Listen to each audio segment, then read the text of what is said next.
On today's episode of Build Arizona, we'll be speaking with the Vice President of Marketing and Innovations for WeatherPro Exteriors, Andrew Mussio.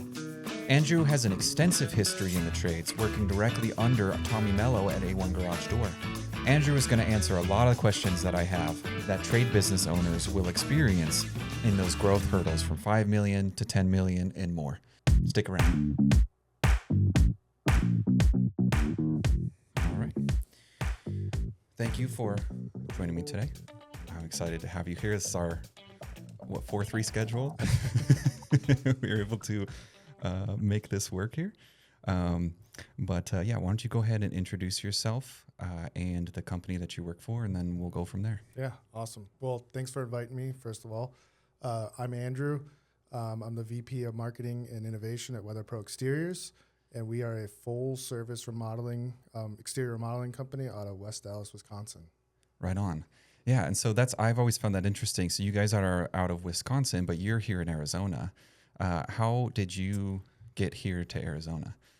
Well, how I got here in Arizona, that's a little bit of a long story. So a little bit of background. I grew up in Michigan, Detroit. Not the best economy, not the best place for, at least at the time I was graduating college. But had some family out here in Arizona. Wanted to make the trek out here. And there's a lot of opportunity here in the Valley. Mm-hmm. So I was with A1 Garage Door Service as marketing director for 4 years. And then the question I get a lot is, well, how did you get with WeatherPro? And WeatherPro and A1 shared a building in Wisconsin. They actually shared the same building, so there's some mutual connections there.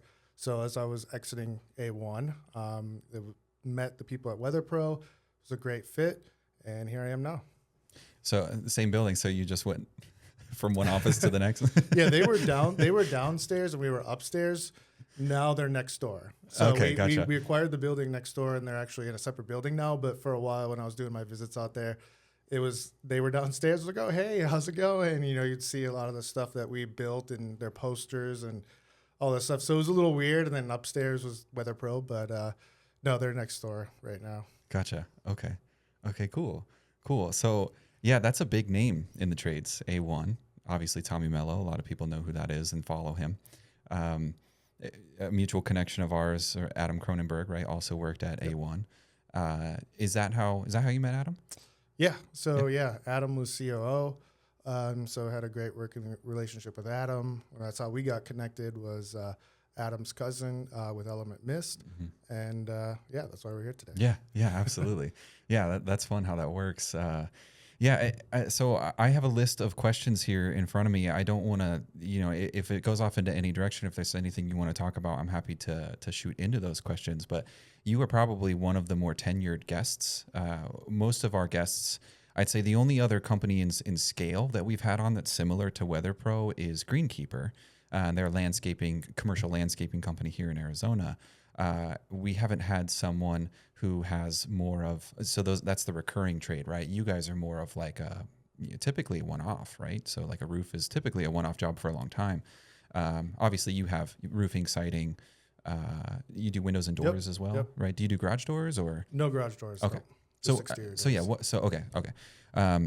So you definitely are the most tenured in terms of like longevity in the trades and the position that you're in and the size of companies that you're in. So I have a lot of questions because my customer base typically tends to range between 1 and 5 million. So it's that big question mark of the 5 to 10 million, or 10 to 15 million, mm-hmm. that there's a lot of systems in place or that need to be in place. And so I'm really curious, and I know definitely the people I work with and the listeners of this would be curious too. So if you have anything that you wanted to dive into, please, by all means. But I just kind of have some general questions. And that first one is, so WeatherPro. So explain to me really quick, what are all the services that WeatherPro offers? So roofing, gutters, siding, windows, exterior doors, soffit fascia, which is part of the siding. So pretty much anything on the exterior of the home, we're going to be able to replace and repair. Okay. Gotcha. And when WeatherPro started, did it start as just like roofs, or did it intentionally start as we're going to do the entire exterior? Yeah, primarily roofing. Okay. The thing is, the interesting thing with exterior modeling is it sort of naturally snowballs. You know, the roof, of course, there's the gutters by extension. Then below the gutters, there's the soffit and fascia. And then below the soffit and fascia, there's the siding. And then there's the window. So a lot of customers, they want multi-trade work done, right? So I think, we primarily started as a roofing company and slowly evolved to better service our customers and be that full suite remodeling service. And it served us pretty well. There's obviously a lot of challenges with that. There's a lot of challenges with that. I won't underplay that. But customers like it. They like that one-stop shop of, can you do this? And we draw the line in certain areas. Like we don't do chimneys. At some points we did, but there's even more challenges with that. And then before you know it, you're inside the home and doing drywall and staining and all different types of things. So we did have to draw the line. But the major things when the customer, gives us a call, we want to say yes. Like that's our mindset, is just say yes. Give them the service within reason. And, all the trades that I mentioned, they're very different in a way, but they're all very similar, right? So it's, there's nuances in siding that aren't involved in roofing and vice versa, and windows and all that. But primarily we want to be that full service exterior remodeling company, and customers really appreciate it. Yeah, that makes sense. And I would imagine you probably have different install teams for each different, right? Because like you just said, each one has its own particular skill set that's required. And some of the challenges. Yeah, that's some of the challenges, I'm sure. So yeah, and that's we really try to control the quality of our work. And I tell this to people all the time. So, the thing with WeatherPro, and it's like I've been, thankfully introduced to a lot of different home service companies around Arizona, around the country. The thing that's a little bit different about us is we were founded by a roofer, right? So we are very quality focused, and we try to control the quality as much as we can. So that means hiring in-house crews. That means not necessarily subbing everything out and trying to use preferred partners, what I call them. So people that they're technically subcontractors. We've had relationships with them for a long time. We know them. We're not putting out the bid to the lowest people in town who can do it. We like to stick with the same people. They have their separate businesses. They have their separate clients they work for and install for.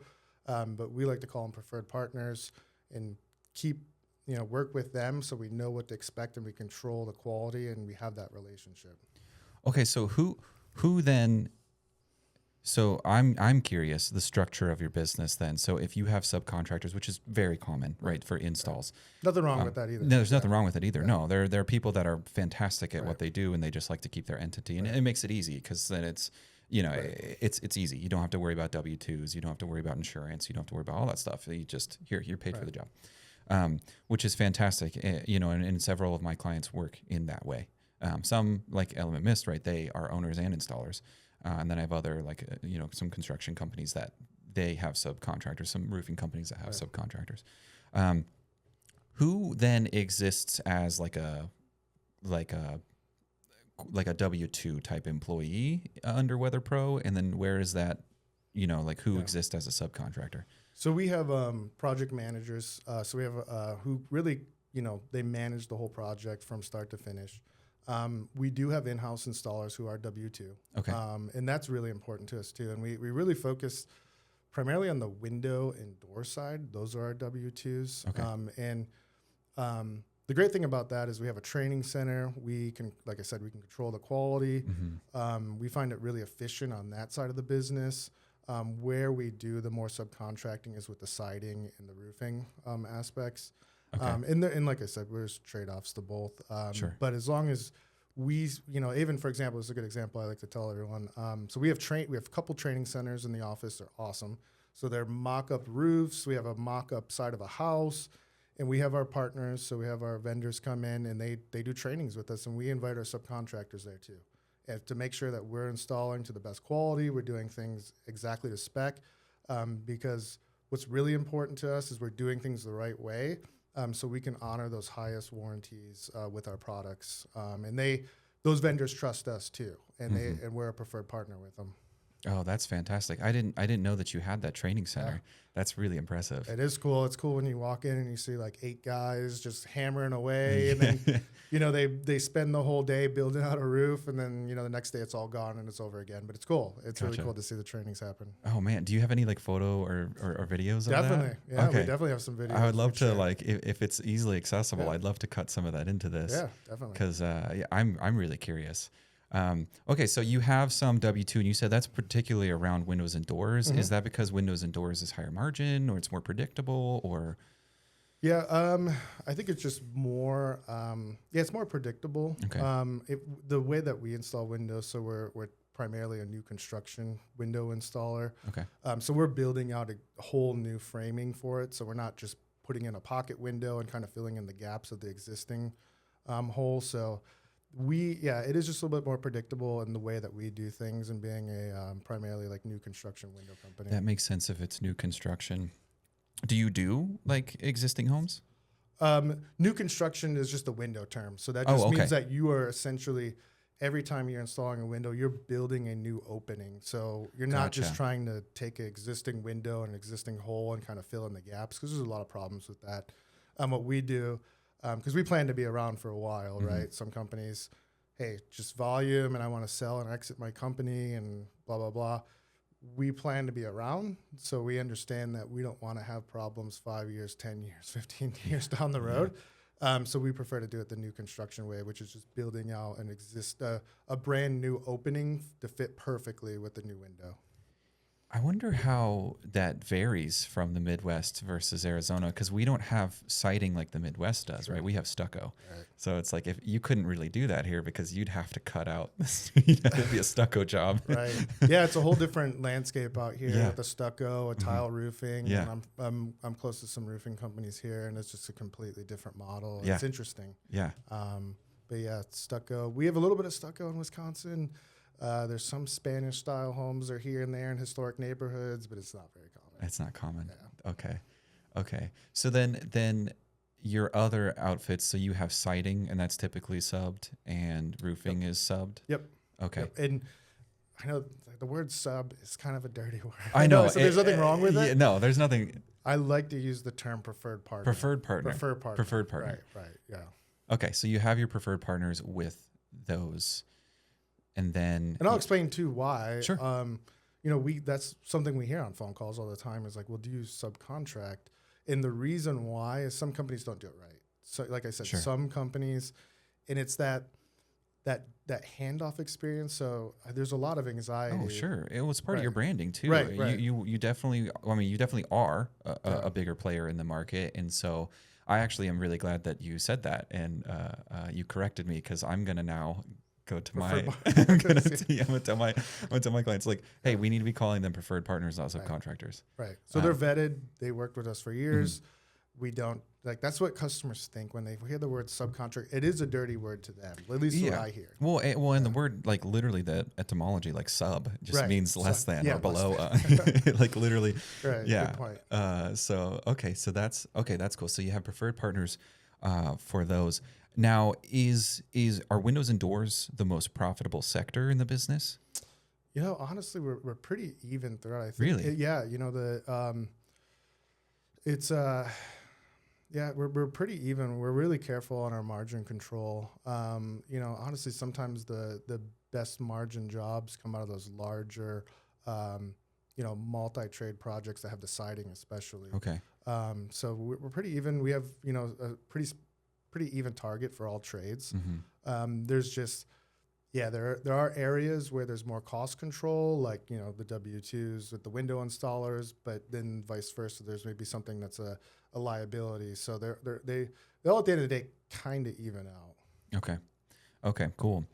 Do you do more volume in one or the other? Definitely, yeah. Oh, which one? Roofing. You do more volume in roofing? Yep, roofing. Oh, okay. Yep. Okay. So if you do similar revenue, that means the window is higher revenue, or maybe are we just talking profits? Just margin, profit. Just profit. Margin. Okay. Okay. Margin, Gotcha. Yeah. Okay. That makes sense. Let's see. Does having several services, you've actually already touched on it. Can be challenging. I'm assuming it creates I mean, each one probably has their own specific bottleneck. Yep. Could you talk to a little bit about that? Like, where's Okay. the bottleneck with roofing versus windows and doors? Roofing, there's not many bottlenecks. This is- That's one of the nice things how we started as a roofing company, because it is so turnkey. It's Okay. really easy to get materials. The install time is super quick. We can do it in a day. Mhm.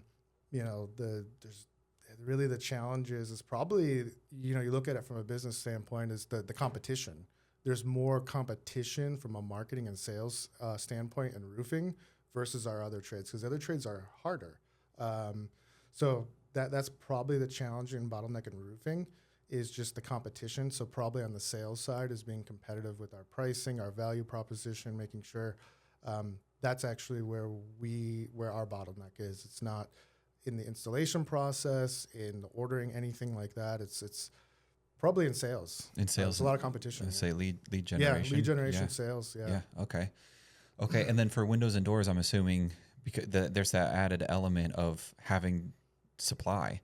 Because Yeah. I can't imagine you manufacture them. That'd be incredible. No. Manufactured and installed, but You may think that because if you haven't seen our windows, we work with a private, smaller manufacturer in Pennsylvania. okay. Yeah, and they're great, family-owned company. Do they brand it as Yes, WeatherPro? yes, we have branded as Really? WeatherPro. So That's cool. from the customer standpoint, I mean, we're honest, we're straightforward. We say, hey, and they're exclusive to us in the state. So they made sure that we're the exclusive people that sell these windows. They're branded as our windows.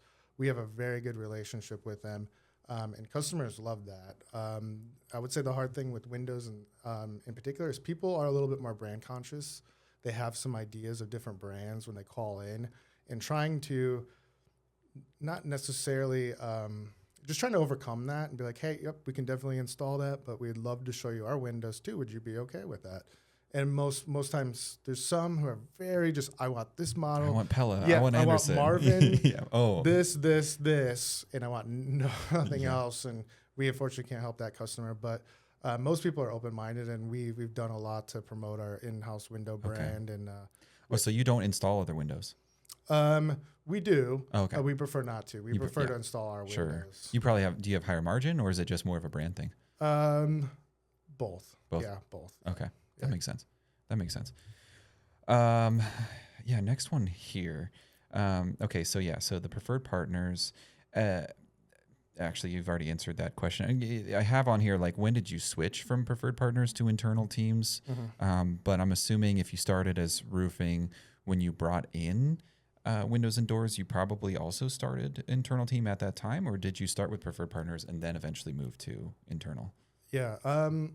Yeah, we definitely did start with that preferred partner to internal model as we learned things. And I wasn't involved in that transition, so I can't speak much on it. Gotcha. But I know that was, and I think we really benefit in having that in-house team versus with the windows for sure. I was gonna say I'm assuming there are key moments where it makes sense to take someone from external to internal. Yep. And I've already had that conversation with a couple of I've had a client approach me and they're like, hey, with where we'd like to go, we're considering having marketing in-house. Would you consider taking a look at that?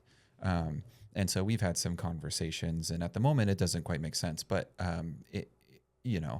I've been very curious to ask this question of you because, like I said, I've been approached by someone we're doing very well with. We're doing very well with their marketing, and they're growing very quickly. Mm-hmm. And they had a conversation with Cam Bodden. Mm-hmm. Are you familiar with Cam Bodden? Sounds familiar. Green mango, coconut cleaning, agave glass. So Green Mango was the big one. They sold for, I think they exited for 85 million or something like that last year. So he through network, he told, one of my clients, like, at a certain point, you're going to want marketing in house. Right. When? Right. That's a really good question. Like, half the battle a lot of times is asking the right question, and that is the right question. So it's really, and I'll just preface this, like, the most difficult thing that I find in growing businesses is finding what to do when. And that's like the question you asked just about marketing. I think it's really important to pick a strategy, right? Are you going to go all in-house? There's pros and cons of that. Or are you going to work with an agency? Or are you going to do a blend, a hybrid? I've personally had them all work. I prefer to have a hybrid just because there's some things that agencies are much more efficient at, who, from a cost standpoint, who are more experts than you'll ever have your team do, right?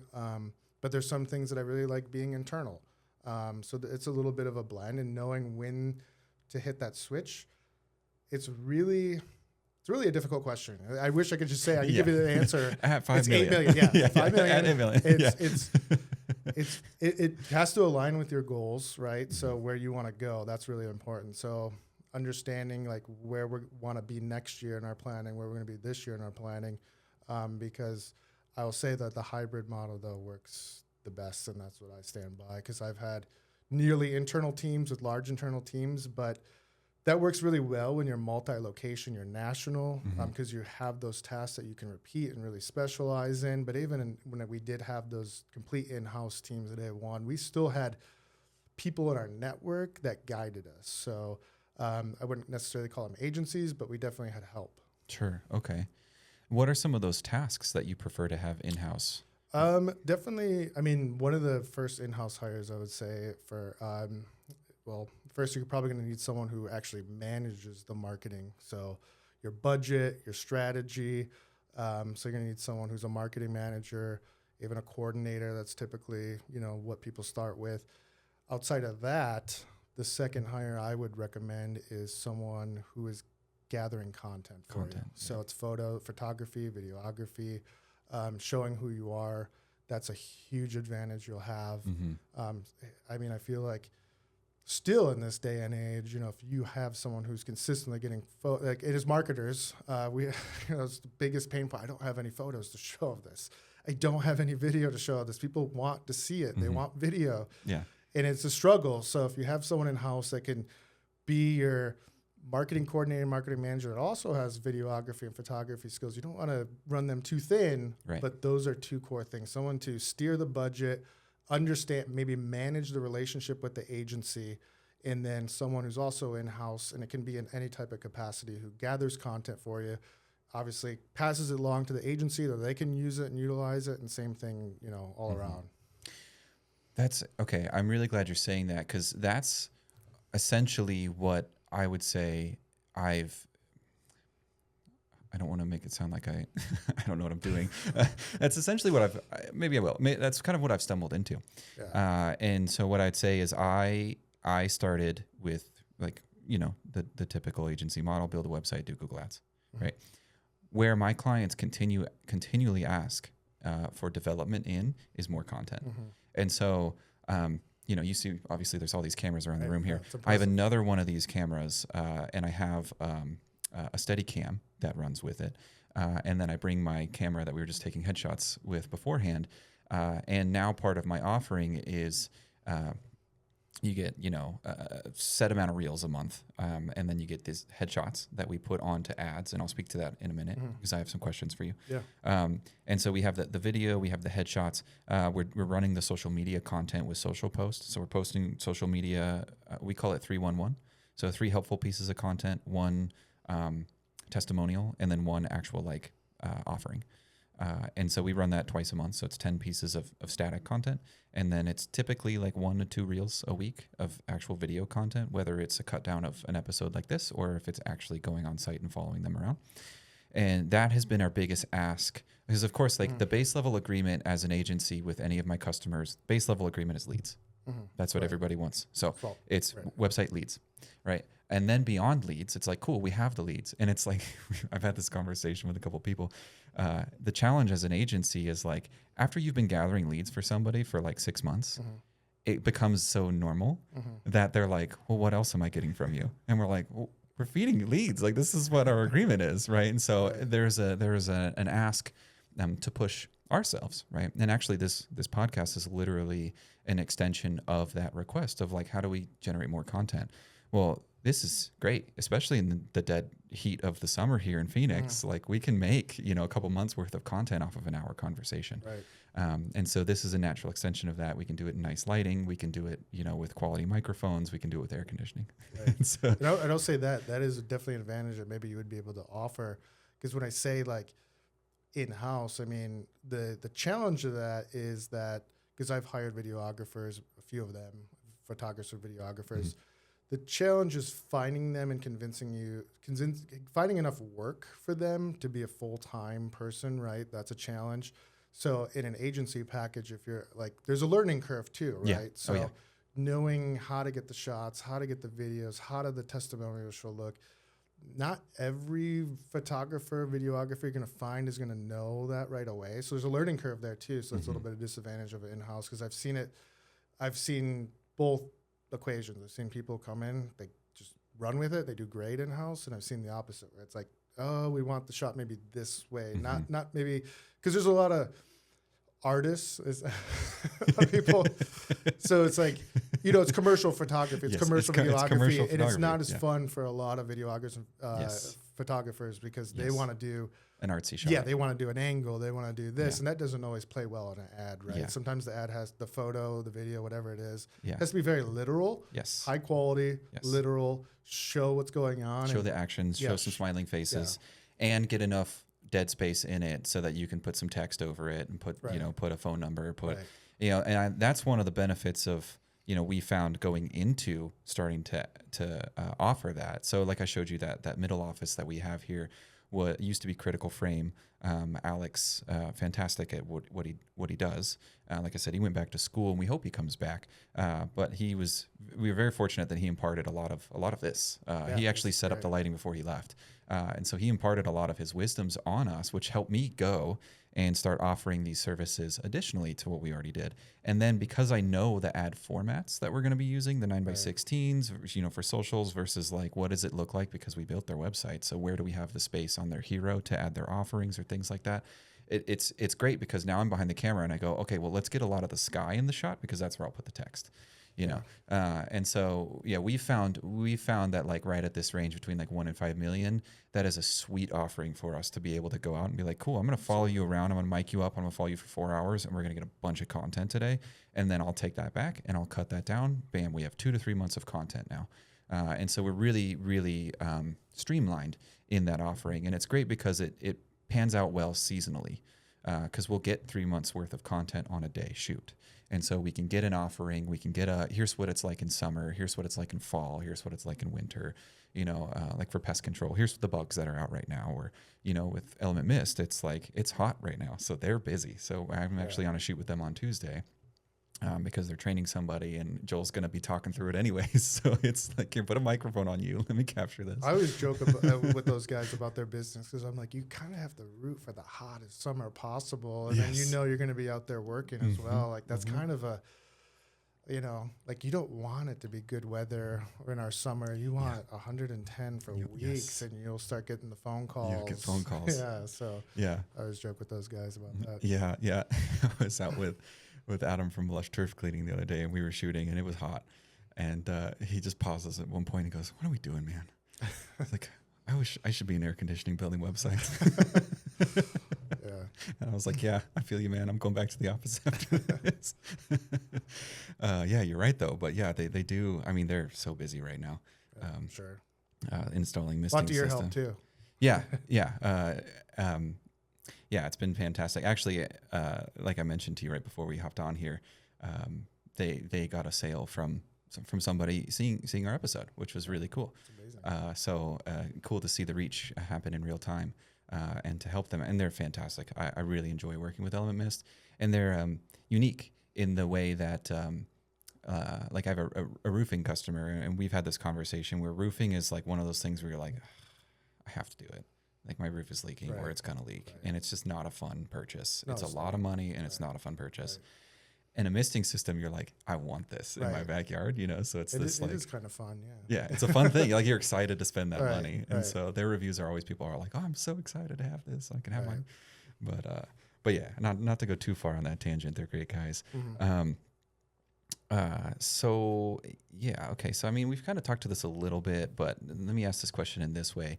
So in order of importance, which teams do you need to install like after that $5 million mark? Or maybe let me ask you this first before we ask you that question. What are the monetary hurdles that you've seen along the way? Because I know for like most companies, the first $100,000 weeds out 95% of business owners, and then 100,000 to $1 million is that next big hurdle. And then it's usually, from what I've heard, it's like 1 to 2 million. Either you're just trying to hyper optimize your time, or you're like, let's really install some systems and processes to scale. And then I've heard it's maybe 3 or 5 million, and then maybe 10 million. So I know with every trade and industry, it's a little bit different where those hurdles are. But where have you seen those hurdles?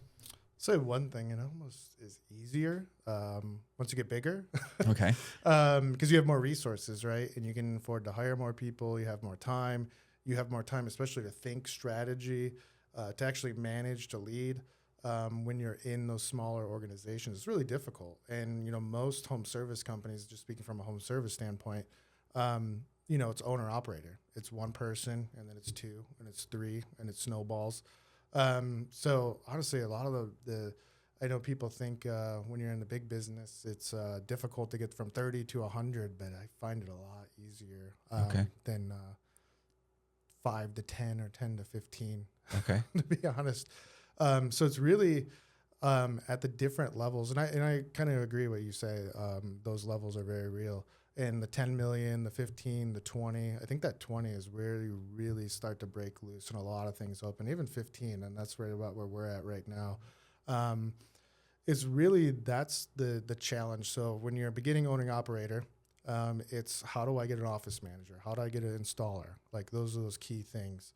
When you get maybe up to the 10 million mark, you may have some managers of each department, and it's now, how do you make those people really leaders in their departments where they lead the strategy and they're not so much the people that do the work? So it's almost the same thing, but just scaled up. So how the owner was able to delegate, hey, I'm going to give away this responsibility. I'm going to hire an office manager. I'm not going to do everything. I'm going to hire an installer. So now I'm just doing sales. Or, hey, I'm going to hire a salesperson. So now I'm just, CEO. Mm-hmm. It's the same thing. It's just with your internal team, so your managers, your directors, whatever they are, getting them to grow their departments and get out of the day-to-day and stop being people who execute all the work and be the people who lead those departments. That's really where I see the companies that are successful breakthrough. They go with those strategies, and the people that really struggle are the ones that are really the ones who can't figure that out. It's difficult. It is. That's some of the folks that I work, even in my own business. That's some of the folks I work with. It's hard to give up because there's so much pride in your work, and when you start to trust somebody else to go deliver that, they're not incentivized in the same way, because it's your brand, it's the thing that you've given life to, right.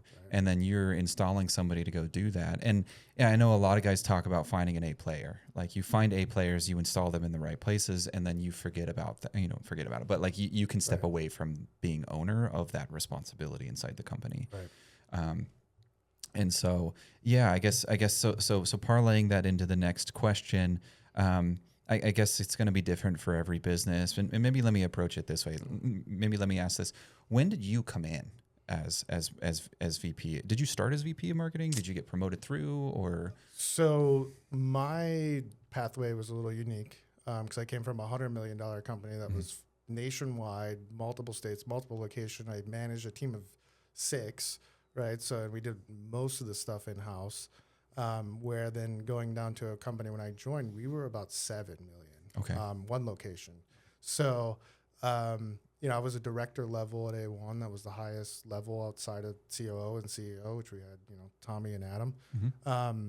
So that was definitely, title didn't really matter as much. So I came in and didn't really focus on too much title. Where I wanted to actually get my title correct to my responsibilities is when I started working more with Service Titan, and they're like, "Who are you? Why are you speaking to us?" Yeah. And that's what you find in a lot of smaller companies. And I hear all the time, it's like, oh, title doesn't matter. You know, it's really what the work you put in. But eventually title does matter. At a There's certain that, size. at a certain size. Yeah. You have to know who you're talking Right, to. right. Yeah. Rank is very important. It Structure is. is very It is. important. Org charts are very important. Yeah. But I came in just, hey, fix our marketing. That was pretty quick. That was a few months. You know, we doubled our residential sales in 1 year, which is awesome. But then that cascaded a whole suite of other problems within our business. So, you know, that's the backlog of production now. Wow, we doubled our sales. How are we going to install this? How are we going to order this, right? And those are good problems to have, I guess. But, you know, you feel responsible too, and you want to take care of those things. You want to help. So, you know, that, you know, basically opened up to me getting further and further into the business, helping out with, you know, CRM, you know, with Service Titan, technology, all that stuff, process, you know, optimization, all of those things. Okay. And okay, so you came in roughly around 7, and like you said, you're probably double, give or take that, and 2 locations, right? Just one location. Just one location. Okay. Well, that's impressive out of that one location. Yeah. Do you have like reach across the state, or is it like, are you still trying to own your backyard? Southeast Wisconsin is a pretty big area. So it goes, it's a pretty large market, territory wise. Okay. So yeah, we're really trying to concentrate on that. And, you know, with our products and services, our average sale is $25,000. So, to get to that level, it's a little bit easier versus selling $2,000 whatever it is, or $3,000 whatever. It depends on what your average ticket is. So for us, we definitely have room to grow in the home market before expanding. Okay. And would that expansion just be other cities in Wisconsin, or are you thinking? Most likely in Wisconsin, Okay. yeah. A lot of our competitors are in north in Green Bay, or they're out west in Madison, which are different metro areas in Wisconsin, and that's kind of the natural pathway that we'll take. That makes sense. Yeah, keep it all there. Yeah, that's one conversation that I find myself often having with people I work with is like, you know, they're like, well, we'll serve all over Phoenix. And it's like, okay, well, at your size, like, let's try to serve like 10 miles around your Google business profile first. You know what I mean? Good like, strategy. like, yeah, absolutely. We'll do a roof in North Phoenix. But if you're going to be quoting roofs in North Phoenix all day long, you're going to be driving 2-3 hours a day to jobs that you might not sell, when we could probably just hyper target and own right around your Google business profile. And I know, you know, that's how that works. Yep. Like, you know, that's one of the reports that I run pretty often. Usually every 3 months I do like the heat map of like, I use Local Falcon. I know some people will use other tools. Where it's like, okay, here's your Google business profile pin, and then you search a search term, and then it goes and spoofs, you know, X miles out from your location and tells you where you rank on Google, you know, as you go out. And so I always tell people, I'm like, look at this map. It's really easy when you show a visual map. When you just try to explain it and, you know, in concept to people, they're like, I mean, I'll do a roof over in Goodyear. And it's like, no, I get it. But like look at this map here. Like, what we're going for is organic reach first. Like, let's get you organic leads, because then you don't have to pay for those. Like, those are free. That's cheap. That's easy. Like, yeah, it's amortized cost over time because you're paying for me to build the website and to like run and stuff. But like over time, you're getting that without any additional spend. And so like, let's own this immediate area before trying to push into Phoenix, into the West Valley. And so, yeah, it's cool to hear that that's still the way it works as you get bigger, because it just makes sense. Like, you're going to be the most efficient in that immediate area right outside of your office, your location. And people are going to see your trucks more. They're going to see, like, it's easier to get billboards and make immediate business connections right in those areas. And so leverage that immediate network before trying to own somebody else's backyard. Right. I actually remember that at Pantheon. When we were at Pantheon, I went to one of the meetings, and this guy had been talking about, he was doing like 2 million, I think it was, and maybe it was HVAC, I think he was doing. And he was doing, or no, it was plumbing. He was like doing 2 million in plumbing, and he was like, when do I expand to the next city? And the person on the stage actually laughed, and not in a mocking way, but they kind of chuckled, and they're like, you don't even own your backyard yet. 2 million? It's like, go 3 miles down the road, knock on a door, and see if they know what your brand is. Like, people need to know what your brand is. It needs to become almost ubiquitous with your area before it makes sense to then go try to push into the next one. You really need to have that foothold, right? Which is cool to hear. You know, that's reflected. Okay. So we've already kind of answered this. Well, maybe we haven't. In your company, who's paid on commission versus salary? So salespeople are purely commission. Okay. Yeah, purely commission. We also have paid for performance plans for our production people, so our installation people, to incentivize them to be efficient, stay on budget, and also just do good quality. So those are the main things that we check for: is quality, speed, and stay on budget. Those are the big things in production and installation. So those people are incentivized with pay for performance, which you can say is a commissionable thing. But as far as commission, our salespeople are on full commission. Okay. And I know for a while, because we had done a little bit of work with ReviewMint, our review management software. I know your guys get, I think it was $50. Yeah, $50. Yeah. Really, Okay. really one of the biggest I've heard of. It's the biggest Yeah. I've heard of, for sure. It's kind of fun handing out all the envelopes. We put $50 bills in there to kind of make that more realized. You know, and if you get, say, I got 7 reviews and I get $350 and $50 bills in envelope. That's pretty cool on that's an all company meeting. Yeah, that's a chunky envelope. Like. Right. So it definitely incentivizes, and it's worth it. It's absolutely worth it. And we're really careful to make sure that the reviews are from our customers. It's so important that they're not, go ask your cousin, your friend, this person, that person, that person. Yeah. Real reviews, and our people are really good at it, and they're really honest about it, which was really good. And that was one of the concerns going into it with, hey, this type of reward, are we going to get people who are doing something maybe we don't want? And we've had maybe one instance, and that was isolated. So it's working really well for us. And we got quite a bit of reviews. That's good.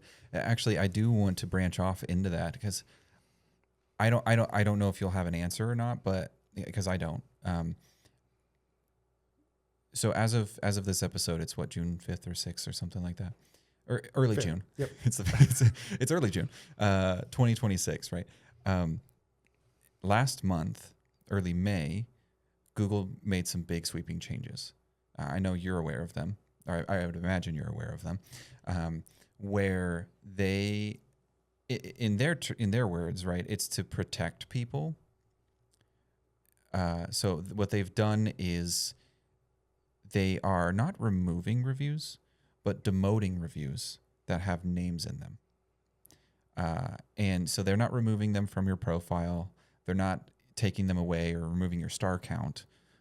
But in terms of SEO value, at least I've heard, I haven't been able to actually see any major change. The only change that I've seen, and it's actually a pretty significant one, the change that I've seen is people are less likely to leave a review when you ask them to review the company. Like, so Adam at Lush Turf Cleaning, phenomenal at what he does. They started that company in July of last year. He has 201 reviews as of yesterday. We did a little celebrate, like you got 200 reviews.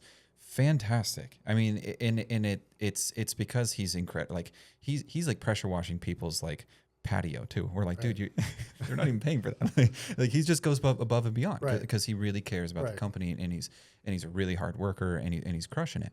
And so people are leaving these reviews when, and we have the text like, hey, your job's completed. Would you mind, leaving us? Right. So we have some of that going on. And when we switched from, would you leave a review for Adam to would you leave a review for Lush, huge drop off in review rate. But my concern is that, like, if they keep saying Adam's great, Google is going to demote those in SEO value. I have not been able to measure that yet. But you are in a bigger company. I don't know. Maybe it's only been a month. I have no idea if we've been able to catch up to the metric. A lot of things Google's, a lot of it's hypothetical, and it's hard to know what's really going to take place, or if it's taking place, or I think was it earlier this year. We were out at the one of the Google's LA campuses for primarily it was about LSA, and the LSA product lead was there, and telling us about the future of the platform, what's, giving us tips, what's working, what's not working. But so much of what Google does is like, they say one thing and then the algorithm acts the other way.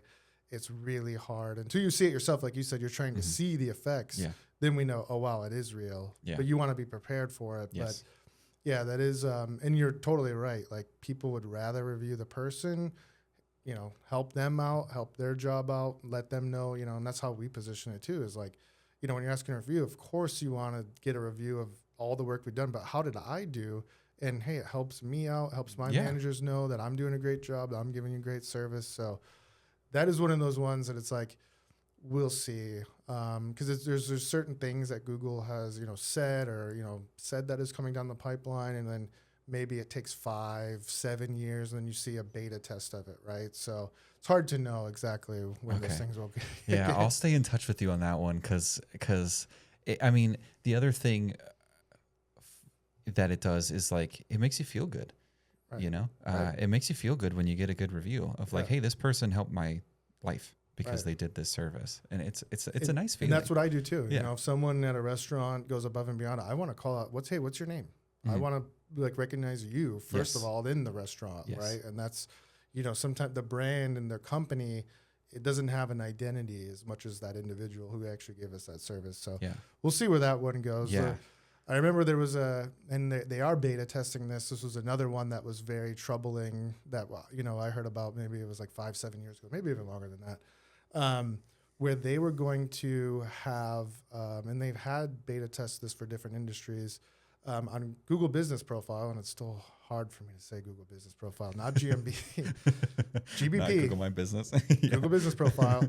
When a searcher is actually searching for services, they'll have an AI assistant that makes outbound calls to those businesses to gather pricing, hours, service information, right? So they're utilizing an AI outbound agent to basically compare and shop companies. And when that came out, everyone in home service was like, no. Do not do that. Don't do it. And I don't want 100 robocalls. I've seen it though, and I forget what, I've seen it live. I haven't tested it live, but I've seen a bunch of demos, and it may have been with salons or something, but it's still really, I don't know. And who knows where it'll go.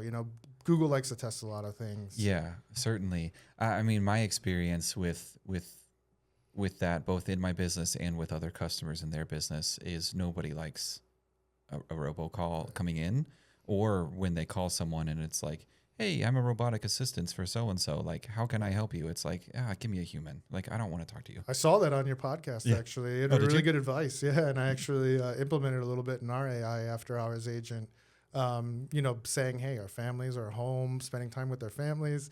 I couldn't almost remember exactly what you said, but it was great advice, and I actually turned it on ours too. Awesome. And it seemed to be working well. It's actually been a week or two since we've been running. Really? Okay. Yeah. Wow. I'd love to hear more about that as that I'll give you goes some on. call recordings. Yeah. Yeah. Please. Goes, Okay. Yeah. I've been spending a lot of time in CallRail lately, listening to call recordings, because we're going through with some of our customers. Like, all right, let's audit how your people are answering the phone, because we're getting leads, so let's make sure that we're closing leads. So the after hours call agent, play the human element of like, hey, we want our people to be able to go home. Right. This is, and you like you said, this is a convenience to you. Yes. And if you don't want to deal with me, I'll take your message and I'll get you back to a human. They'll call you right away when we open up tomorrow morning. Yeah, like, because yes. Oh, that's so great. Yeah. I didn't tell you that before. I didn't. No, that's awesome. Yeah. Because it makes sense right now that we're revisiting it. It like totally makes sense, because you humanize, the situation, right. Like, because it's like, hey, I know you don't really want to talk to me because I'm AI. Yeah. But like, I'm here to help, and I'm here for your benefit. I can help speed this up, or if not, or just call back tomorrow. Yeah. I'll take a message. I'll give it to the right person, or call back tomorrow. Yeah. No hard feelings. Yeah. Because that's a huge narrative shift I've heard in the last, 8 months. Was everything was AI, voice agents, and all these companies coming out of the woodwork. Mm-hmm. And then, that was the big thing to me. Like, I want to see evidence. I want to hear real call. Like, demos are one thing when it's just me sitting with the AI agent, just, role playing, but live real calls, no one could produce them. And then it was so interesting 3 to 4 months ago, everyone was like, this is a really bad idea. People don't want this. We shouldn't be doing this. People want the human touch. They want to deal with a real person. So it was just a dramatic industry shift. But the approach that, you told your viewers and listeners was amazing, and it's working for us. Awesome. Oh, dude, that's so great. Yeah. I'm really glad to hear that. So actually, this is a good, probably should have asked this a while ago, but how long has WeatherPro been in business? Since 2008. 2008. Yeah, so we're a pretty established company. Okay. Yeah. Okay. Well, yeah, that's what, 18, 16? I can't do math. 18. 18 years. 18 yeah. years. 18 years. Yeah. It's a fly. Let's see. Yeah. Okay. So we've already asked the revenue barriers. How do we break through those? Okay. So you said, roughly 15 million, give or Yep. take. How do you anticipate that next 5? How do you anticipate getting to 20? Are you going to look at adding another service? Are you going to look at expanding markets? Are you looking at changing margins? I think we're at capacity with services. Yeah. I think we grow those services. So there's opportunities. So one of our opportunities is our door division. So like we looked at our data, right? That's what we do. We look at our data. What's our close rate? What's our lead acquisition? Like how much does it cost to get this lead? What's our close rate? What's our average sale? Our NSLI? And, time and time again, we wanted to ignore it because, it's like we're roofers. That's who we identify with. And we want to do roofs and they're really fun and they're big tickets and they're really easy, right? But then we can't ignore the data for that long. Like the door division that we have is such an opportunity. Like we sell them at 50%. Like we're closing half every, and they're nice doors. We don't do, Home Depot doors. It's we primarily install Provia, which are very nice designer doors, all different styles, and there's just not a lot of offerings in the marketplace for that in our area. And other evidence too is like we'll go to a home show, we'll set up. We have some really nice doors that are built out, and they have that mid-century kind of like Frank Lloyd Wright looking with the etched glass, and it's just really classy. And every time people go straight to those, and they're like, "That door is awesome! Like I want that." And we sold some doors, so that's definitely an area of the business where we're putting more focus on the marketing side. Because the sales side, we're doing great on that side, but we're just not generating the leads that we could be and putting the emphasis that in our marketing messages, that door division. But that's primarily what we're going to look at is what's driving the bit. What are the opportunities? What are the opportunities that are in front of us? Maybe it's not what we want it to be all the times. Like I said, maybe it's not roofing, but there's other sides of the business that we are well established in that we can grow with little resistance. Okay, so now, so where you're at now, and you have these 4 services, and you've had successes, you've had some challenges with growing them. The big question I have, so like I said, I met with a company, Relentless Construction. I'm working with them, and one of the questions that he was like, "Oh, could you please ask Andrew this?" Because they have several services. They have windows and doors, roofing, and then basement refinishing up in Utah, right? There's not a lot of basements here in Arizona, but basement refinishing is very popular because it's almost standard. Like you get a basement with a house, but it's unfinished. Right. So basement finishing and general contracting up there, and then windows and doors and roofing. And we've gone back and forth because they're relatively new. They were largely involved in the solar industry, and then the solar industry had a pretty large collapse in the last couple of years because like the major lenders like went belly up. And so, and then it's just put a large stink sort of on the industry of like lenders wanting to even get involved in that industry. So they long history of construction and remodeling in the family, and then a lot of key players that came out of solar, and so they started this company, Relentless Construction. And one of the initial conversations that we had was, well, before we just start building like in a direction, we could take a look at potentially, because they're generating a lot of revenue already. Like we're halfway through the year, and I think they're at like, almost 2 million. Awesome. And for starting this year, that's fantastic. Yeah, that's amazing. So they're crushing it. The thing that we're curious about, and we talked about in our first meeting, we're still kind of going back and forth on, is like, look, you guys could do a DBA because we're not too far in yet. So we could do a DBA as like Relentless Windows and Doors, and then you have that whole SEO value of having windows and doors in your name. Right. Mm-hmm. It's huge SEO value. Right. And then looking at like roofing, right? So you are obviously WeatherPro Exteriors. It's not in your name. That's not WeatherPro Roofing. It's not WeatherPro Siding. It's not WeatherPro Doors.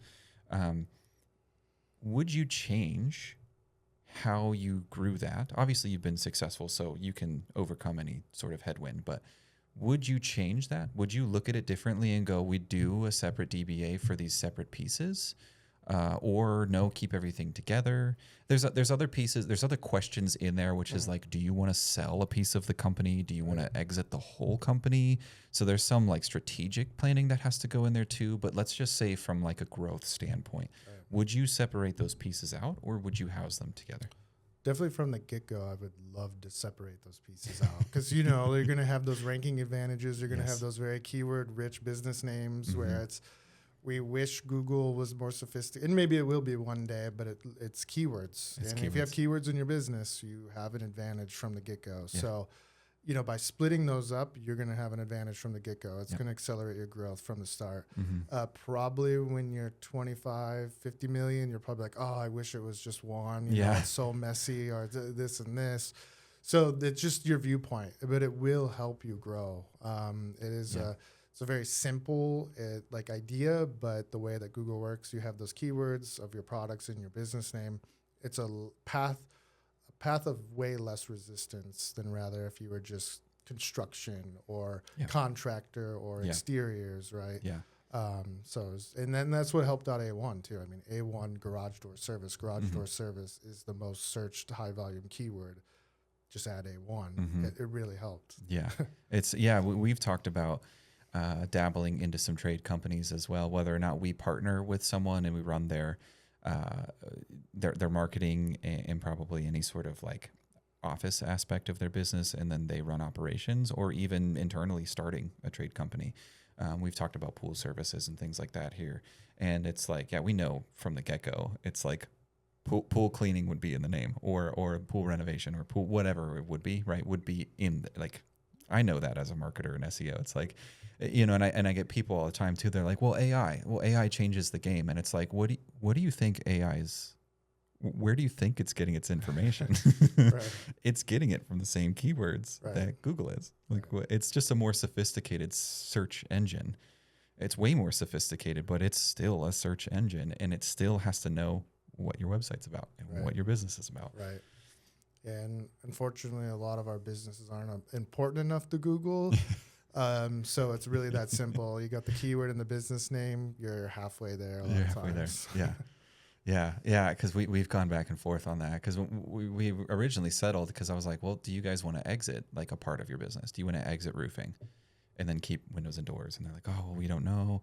Well, we kind of want to do this. And then they're split between Utah and Arizona. And so it's like, okay, well, that might make it easier, because then we don't have to build two websites, and we don't have to build, it's going to be more expensive, because we'd have to build one for windows and doors. We'd have to build one for roofing. We'd have to build one for basement remodeling. Like, we can make service landing pages and location landing pages, which is what we did.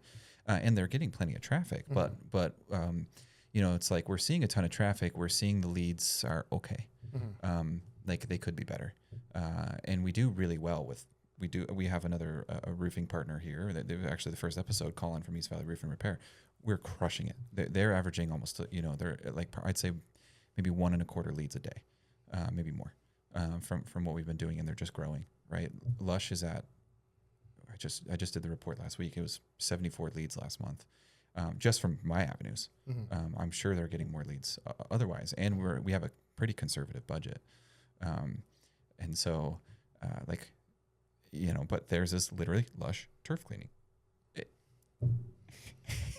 It makes it, it works. It works having it in your name, in your domain, in your Google business profile. So it's like, we've had that question, and it's like, before we get too far in, I kind of might want to steer them and go, let's look at this. But you're right, and that's why I was curious, because like you said, it does probably create an organizational headache at a certain point to have separate entities. Right. At a certain point, it gets too far too. Like, whatever decision you make, you're kind of stuck with it, because to undo it is it's so labor intensive, and the unknowns that come from it are also a little bit scary. So if you're much bigger, there's a lot of things, with WeatherPro, I'm sure that we'd like to change, or with A1, there are a lot of things we would have loved to change, including the name. Not A1, maybe something a little bit more unique, because there was some branding concerns with A1 steak sauce that we were worried about that I don't know if they've dealt with yet, but that was one of our concerns. But I mean, usually the decision of the path, like, you think a little bit forward, but what's going to get you to the next level usually will do you well. But it also, like you said, it depends on what your goal is for this business. Is it to sell? Is it to pass down to your kids? Is it for you always, or what is it? So that usually the answer to that answers the first question. Yes. A lot of times. Yeah, and I did have that conversation with and it's I think that's where the conversation kind of hinges at this point is like what is the goal 5 years from now? What do you want? But I think for anybody listening to this, that's really helpful to know, and that is a good SEO tidbit. Like put your service in your name. Like it definitely helps. Like Google is extremely sophisticated, and at the same time, it's sometimes Stupid. like sometimes like what's the saying? Oh, is it Occam's razor? It's like the path that makes the most sense usually is the right one. You know what I mean? And it's like that's kind of how it works with keywords. It's like put your keyword in your name. Like it does work. I've seen some silly examples from that, just very literal, like you can tell they've made the business just the best high value keyword possible, and that's it. No other modifiers. And I'm like, that it will get you attention, right? And it depends what your business is. But I've seen some silly things too, and while your competitors reporting you too for keyword stuffing, you put we are this open 24/7 top rate, all these little things that are obviously not your real trade name. So make it your real trade name. Yes. And then you're good. Exactly. And be honest about it, because if Google does find out you're gaming the system, like bye business. All it takes is one competitor to get jealous, and you're in trouble. Speaking of funny examples, I've seen a restaurant literally called Thai food near me. Yeah, the near me one. That's I was like, oh my God, near me. So I was like, that person understands SEO. Right. Maybe that's all. I don't know. That might be the only thing they understand. That was hilarious. Okay, so into some marketing questions here. What is the highest ROI? Oh, and do we have time? Yep, I'm good. Okay. Your highest ROI marketing channel? Obviously organic. We are a well-established brand, so we've been around since 2008. And even if we don't have the best rankings for all of our trades, which we're definitely working on, we're building a new site. We're getting things structured correctly, which have been a long-term liability. We had a legacy site that was custom coded completely, custom backend, very hard to work on, a lot of restrictions. So we're really happy to finally launch a proper WordPress site with the right structure, which will go a long way. But we're a well-established brand since we've been around for 18 years. We have a name recognition, even though there is some brand confusion still, because there's a lot of weather name companies out in the Midwest who do exterior modeling because it's very relevant. Because they have the 4 seasons, they have very harsh winters, they have even hot summers, very hot, humid summers that we don't deal with as much. So there's some brand confusion there, but we have a reputation. We've done enough on the branding side. We get enough organic traffic. We've done enough on the reputation building side that we do get a lot of referrals. We get a lot of people wanting us. And that's definitely the highest ROI, Sure. Okay. Outside of that, what about paid? Paid, we're actually really good at Google ads and Bing ads. We're really efficient at that. We have we just have a really good funnel with our automation and my experience with Google ads and Bing ads. We've done really well on that side. And the interesting thing about the contracting business, and in the Midwest, I don't know how this relates, to the Arizona market, is a lot of the smaller competitors. It's this weird cycle that they'll get basically they have a goal and they'll sell and they'll get booked out and they'll kind of just turn everything off and they'll kind of go away. So we have a lot of competition on the front end of the year. So we're talking spring, which is our remodeling season.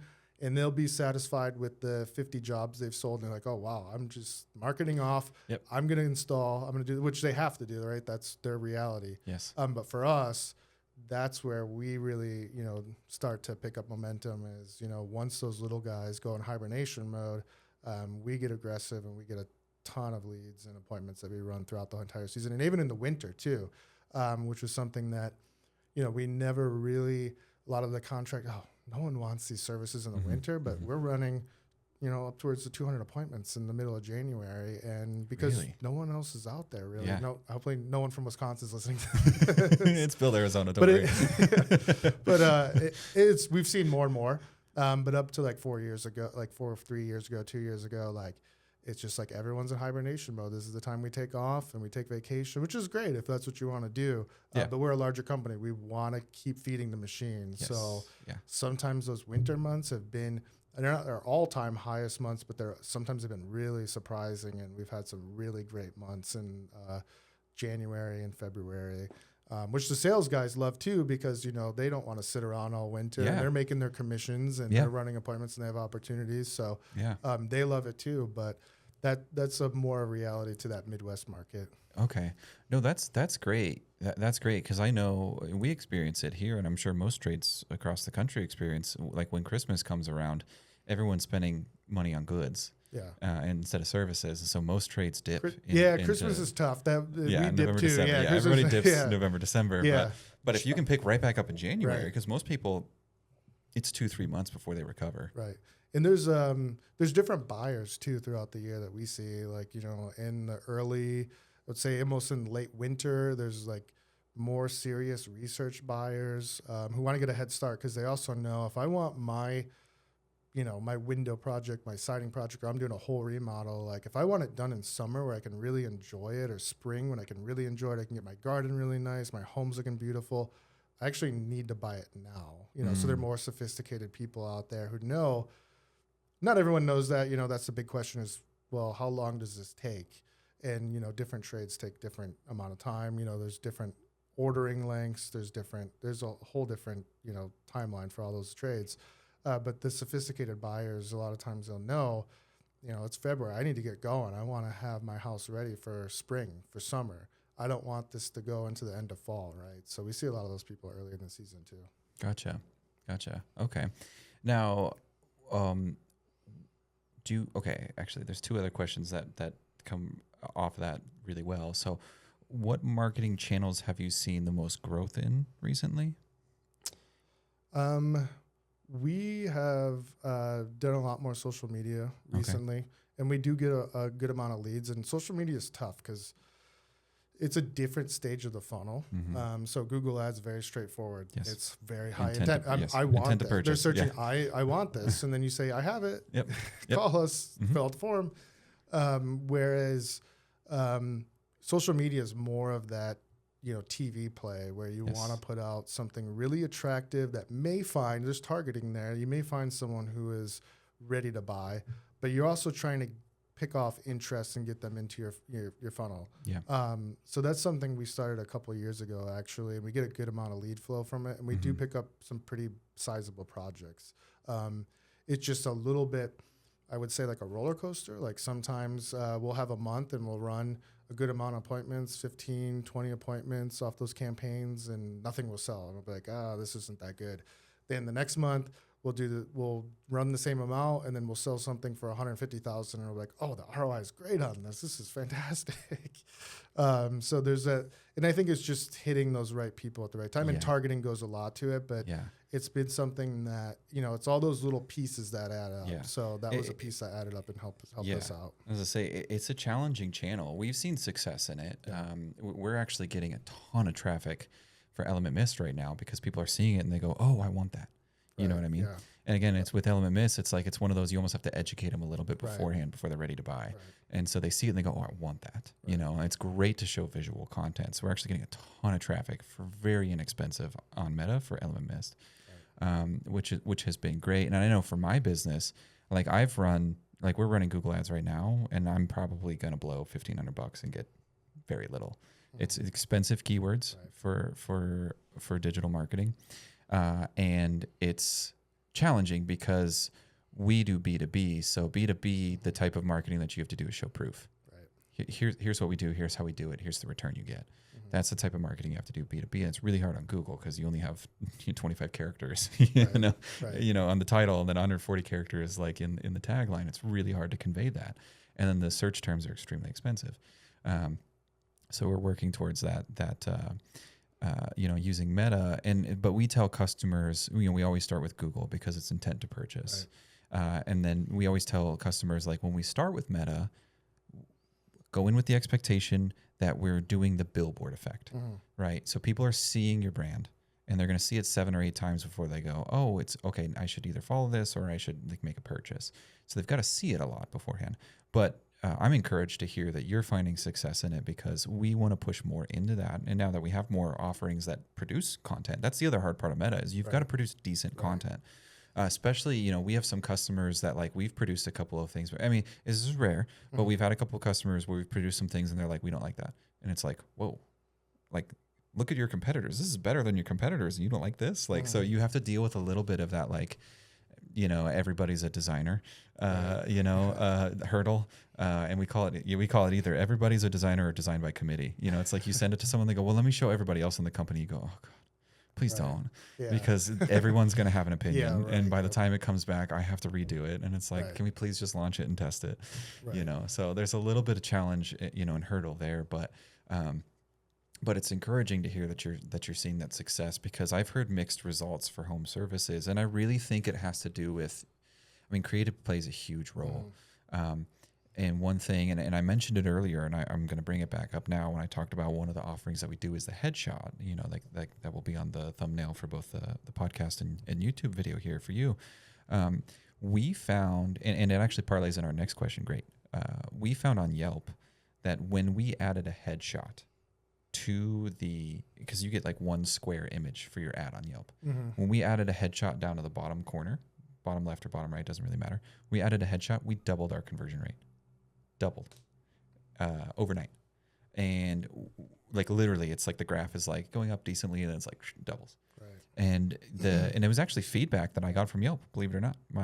Because I'm an agency partner of Yelp. So I have a representative that works with me, and we have every other Monday we meet. And so we were going through the account, and he goes, just scroll through, this was turf cleaning in particular, just scroll through turf cleaning and tell me what you see. Every picture is just cell phone photo from right over a clean piece of turf. Yeah, turf. Right. And so we have a nice photo that shows our guy in action, and then we actually have his headshot right over the front of it, well lit. It was taken in this room, and we have that over it. And we found again immediately doubled our conversion rate because people want to know who they're working with. And we found that in social media, owner content far better performs than anything else.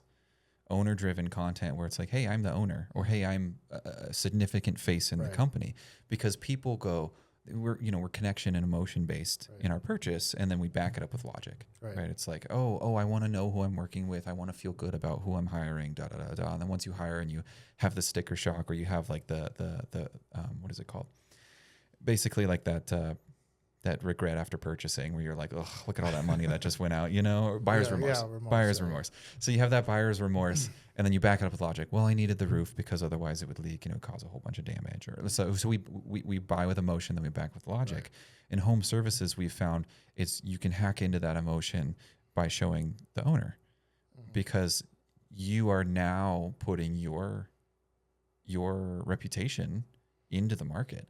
And people see that and they go, well, if you're willing to put your face on your ads and I can see who I'm calling, then you're more trustworthy than the next one that's just a picture of some turf or a picture of a roof.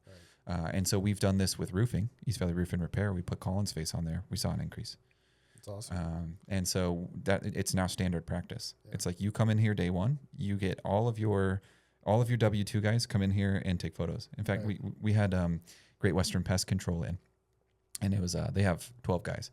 So we ordered tacos from Backyard Taco, and we put it on that table in there. And it was just like, all right, you guys eat tacos and come get headshots. Headshots first. Don't get messy. Headshots first, and then you can go eat tacos. And so we came and we had all of them do that. But that's a standard practice for us now. And you guys already do that. You have Josh with he's doing a fantastic job at headshots. And so you guys get all those headshots, which is really nice, because I know Service Titan sends the text message out of like this person showing up. And again, it's another one of those trust generating things. And so we found that for social media, of like, put someone in the company who has some skin in the game in front of the camera, and you'll see a better response. Yeah, that's awesome. I might have to steal that one. Yeah, totally. But it makes sense, because when you're on social too, like you're fighting for just milliseconds of attention, and we're drawn to other humans. Like a smiling face. We're gonna be drawn to a human face over a patch of grass. Yes. A patch of turf every single 1000%. time. Your attention. Absolutely. We are wired to find those faces, to look at those faces. So it makes sense just from an attention grabbing standpoint. Not even thinking about all the great things you talked about, but just when you're making those millisecond decisions on where you stop your scroll, because that's what we're doing. Mm-hmm. If we're on Yelp, we're on mobile, we're Mm-hmm. scrolling down and we see these ads, we see the person, we pause for that Pause for just a split half second. a second, and then we click in, and then we call, or we Yep. do a little bit more digging, right? And Yep. that's one thing too that is super super important that we've focused a lot at A1 and obviously at WeatherPro is documenting our people, right? Like you said, like either in headshots, working photos, videos of us working, because it builds us an identity, right? And people want to see that versus so much of the anonymous marketing that's out there where it's just, hey, your van's cool, Mm-hmm. or your truck's cool, Mm-hmm. but people want to see your people. They want to see Yeah. who is your wanna see who organization, they're working right? with. Yeah, Yeah. they want to see who they're working with. So we definitely try, and it works in all levels, all pieces. So Yes. print, digital, Mm-hmm. anything you're doing in video, Yep. like put the people in there. And I know this is something that Josh struggles with. Not everyone wants to be on camera. And it's really hard to get people on camera. Yep. Or especially talking. That's a whole nother level. That's a whole nother thing. a whole nother thing. I'm Yep. sure you've got tons of stories with that. Yes. But getting them on camera is one thing, and then speaking is that next level, and that's really difficult to do. And to find those people in your company who want, and there's some people who volunteer, like, yeah, I'll do a video. Yeah, awesome. Yeah, I get to take a little break from my daily, and I can go do a video with you. Cool. And, even at A1, we struggle that I'm in a lot of the videos. I'm the garage door technician. I was in the commercials. And for a while, too, actually, up to a couple of years ago, I was still in the recruiting ads because they struggled to get people who wanted to be on camera. It's a difficult thing. A lot of people aren't comfortable with it. Oh, yeah. The second a camera lens is pointed at you, this like different... I mean, I'm sure you even felt it. The second second I hit the record button, you're like, oh, here we are. Like, well, the hardest thing was the audio. So like, it's a little bit delayed for me. And I was like, oh, what am I? Okay. But now I'm used to it now. Yeah. And as soon as you get in, I've had some guys that sit there and they're like, I'm a little nervous, before we start. And it's like, don't worry. Like 5 minutes in, you'll just be, you'll know what's going on, and like, it almost disappears, right. And that takes over. And I encourage guys too, when I'm following them around with a camera, when I'm on a job site, it's like, just start talking. Like I will make you look good by the time I've cut this together. Like just start talking, because you'll get all that like out of your system, and you'll get to that like, oh yeah, duh, I do this on a day in, day out. Like, here's what I'm doing. This is why we do this. This is why we do this. And then it just sort of disappears into the background. Right. And then you see that genuine nature come through the other side, and that's really what people connect to. Right. Yeah. So speaking of Yelp, this is the last question that I have. Speaking of Yelp, do you use Yelp, and what are your feelings? Mixed. Yeah. That's probably the nicest I've heard about Yelp. So I know the power of Yelp, which is they rank for a lot of keywords, right? Because they compile every single business, and once you're on there forever. Mm-hmm. They have a natural ranking advantage. So if you search for a trade, a lot of times Yelp will be one. They'll outrank your competitors. They'll rank you. They'll outrank lead aggregators. Like, Yelp is sort of a lead aggregator. They're trying to. They're putting more and more emphasis on that. So I know that that's the advantage, right? Is that I don't necessarily in our industry see like, maybe there probably are, but people who are like, oh, I need a roofing contractor. I'm going to go to Yelp. I'm just going to type yelp.com and go on roofing contractor. They tell me that those searches are there, and sometimes I don't believe it. I don't believe it. But I think what really happens is they rank for those keywords, and people say, oh, I am familiar with Yelp. Let me check another source for reviews. And just as an extra layer. And maybe it's the last layer sometimes, the one that they actually convert on. Maybe they already checked out the Google business profiles. They already checked out one other source, and they see Yelp sitting there in the number 2, and they click on that, and that's maybe where they convert. So I know the power in Yelp with that. Where I don't really agree with Yelp is and I don't know what their stance is on this, because we avoided them for years doing any business with them. Just the policies on asking for reviews. Oh yeah, it was very frustrating. They're extremely anti. And they've told me a million different ways why, and I sympathize with it. It kind of makes sense, but at the end of the day, it's asking for reviews isn't. I mean, I guess you can call it manipulation, but I don't see that. They see that a lot of times where it's like, we want our platform to be pure. We want it to be, and you'll see that on Yelp is that, everyone's way lower review. Way less reviews. Yes, way less. And that's the frustrating thing too, is we'll get them and we don't even ask for them sometimes, and they'll still not be on page. And it's They just like, suppress it. why? Yeah, they suppress it. So They it's just suppress like, it. why do you really like this 2-star or 3-star, which we don't even know who that is? We've tried. Trust me. We looked up that name a million times, and for some reason it says they're also in Kansas, so we don't serve that area, and we're really confused. But we know, and can I prove in our CRM that these are real customers? We can send you the invoices. We know their name, and those are the ones that get suppressed. So that's really frustrating when you have 35 great glowing Yelp reviews that are legitimate that we didn't even ask for. But for some reason, we only have 8 show up on our profile. And of those 8, 4 of them are anonymous poor reviews. Yes. Right. Yes. I have the same discussion with Lush. In fact, they've actually asked me to pull their Yelp spend. I've gone back and forth with them because it does get leads. Google gets way more. And they're getting some on socials now. And actually, we had 3 leads last month from ChatGPT. We're not even running ads on it. We just are getting it. We now. just started ads on ChatGPT. Oh, did you? No clicks yet. 40 impressions. Okay, I was gonna say I'm gonna stay in touch with you on that because I'm interested. ChatGPT just because again it AI searches. It has the same access to it has the same information that Google does. So it's gonna tell you who is sort of your market. So you're just like we were talking about with Local Falcon, where it's like you can see the actual physical representation of like where you rank in Google. Like it's seeing the same stuff, so it's going to tell you who's relevant in your area. And so I've had a lot of people ask me in the past like, oh, can we do stuff to? And it's like, yeah, there's things that you can do that help rank, but it's just good SEO practice. It's no different. So we had this issue on Yelp where. Adam, like I said, Adam gets a lot of reviews just because Adam goes above and beyond. He's really proud of the company. He has, ownership stake in it. So of course, and he's the face of it, right? He's on all the ads. He's doing like pressure washing. Like I said, he'll go clean the turf and then go pressure wash the patio. He's like, the patio's dirty too. So like, I'm just going to clean it because otherwise the turf doesn't look good. And so he gets a ton of legitimate reviews. And we were on with Yelp. And I was like, how come we have like 38 reviews? And only 3 of them are showing.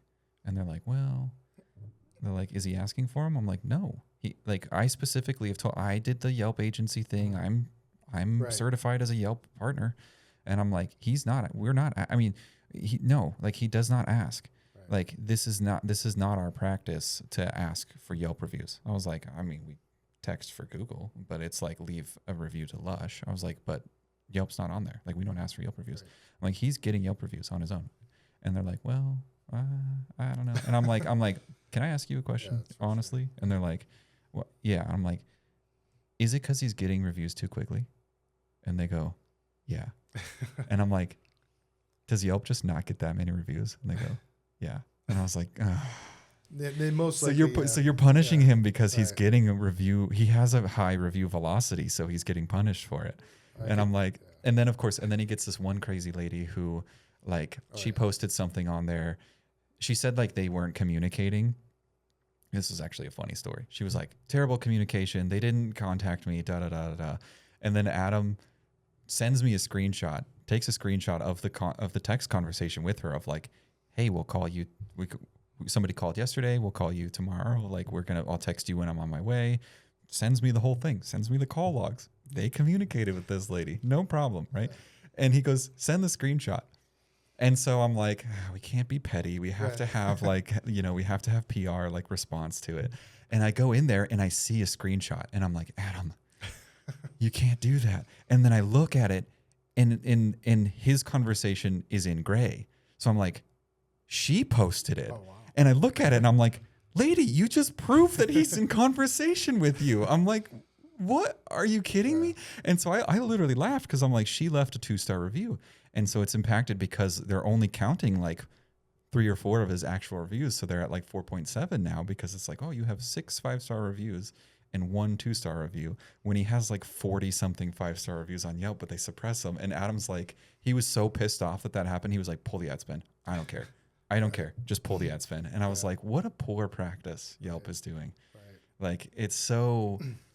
I'm sure it's like they have some algorithm It's by trade, by industry, probably Yes. about review velocity. Yes, Like they it's do. probably hard coded. they do. It's never been reviewed probably in years. It just sits there and it's some kind of review velocity like limiter per like, oh, what we think should be review velocity, right? Yes. Organic review Yes. velocity. So for his trade, it's probably very low. It's very probably low. never been looked at. It probably was like put in there like 10 years ago, and he's getting punished for it. And it sucks. Yes. It really does. It's really terrible. Yeah, it is, because it adds almost no value.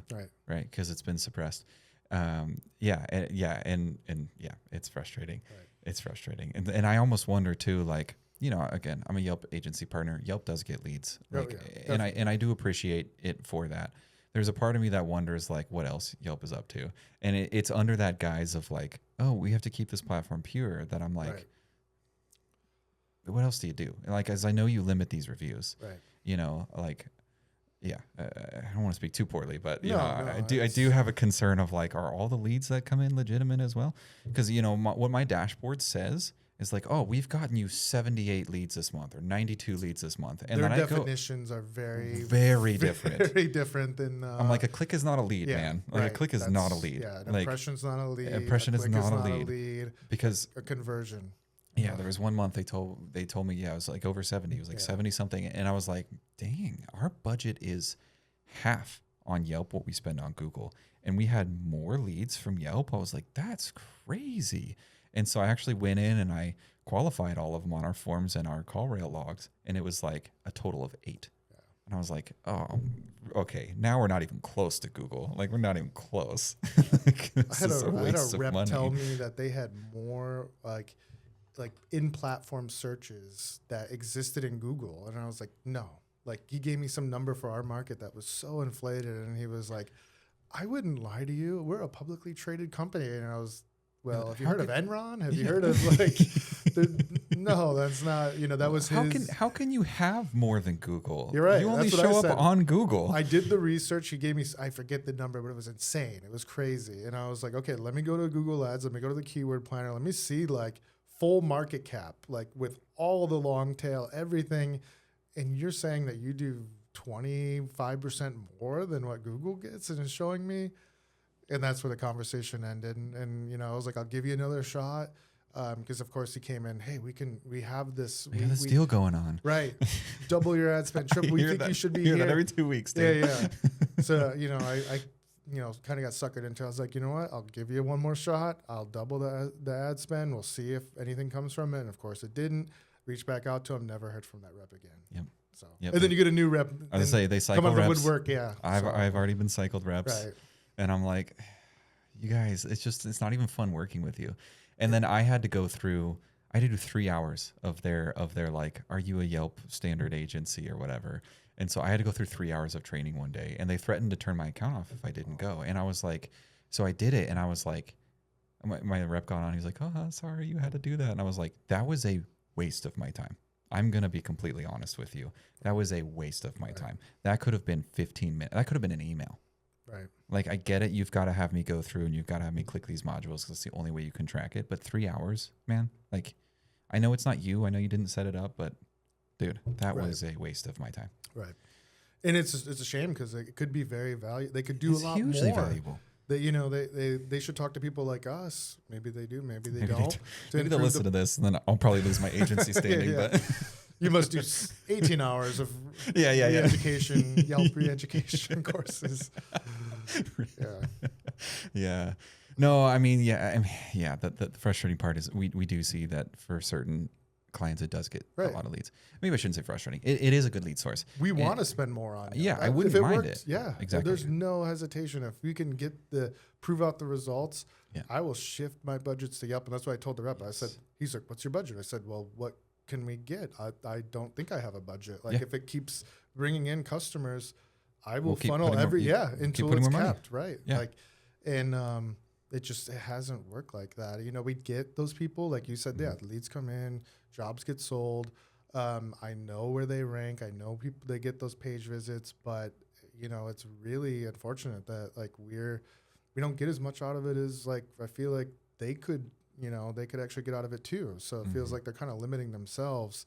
Something's going on. Something's awry. Something is not Yeah. right. And here's the crazy thing. I have one customer who has been around. They've been in business about the same.